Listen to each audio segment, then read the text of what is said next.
வணக்கம் சொந்தங்களே, நான் உங்கள் பாபு சுந்தரம். பாருங்க, நம்ம நிக்கிற பகுதிங்க திண்டுக்கல். திண்டுக்கல்ல உங்களுக்கு ஃபேமஸ் ஆனது பிரியாணி தான் சொல்லுவாங்க.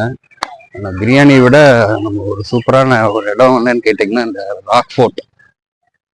ராக் ஃபோர்ட்டுடைய ஒரு பக்கத்துல தான் நம்ம நின்று இருக்கிறாங்க. ஆக்சுவலாக நமக்கு அந்த என்ட்ரன்ஸ் அது நமக்கு சரியா தெரியல. அதனால நாங்கள் இப்படி மாறி வந்தோம். சரி, வந்ததுக்கு இங்கே ஒரு வியூ கிடைச்சது, அதான் பார்த்துட்டு இருக்கிறோம். இங்கே ரெண்டு கோயில் இருக்குங்க. இந்த பக்கம் ஐயப்பன் கோயில், இந்த பக்கம் சிவன் கோயில், கிருஷ்ணர் கோயில் இருக்குது. இப்போ பாருங்க, அது கீழே ஒரு குளம் ஒன்று இருக்குதுங்க. தண்ணி எப்பவுமே இங்கே இருக்குது அப்படிங்கிறாங்க. தண்ணி வந்து எப்பவுமே இருக்கு. பட் அந்த பக்கம் போறதுக்கு வழி தெரியல, லாக் பண்ணி வச்சிருக்கிறாங்க. பட் இங்கெல்லாம் உள்ளூர் வாசிகளாட்டு இருக்கு. பசங்கள்லாம் நீச்சல் அடிச்சிட்டு இருக்கிறாங்க, நல்லா குளிக்கிறாங்க. வெயில் நல்லா இருக்கு. இது திண்டுக்கல்லுடைய இந்த மலைக்கோட்டையினுடைய ஒரு பகுதி தான். இது ஒரு சைடு காமிக்கிறோம்.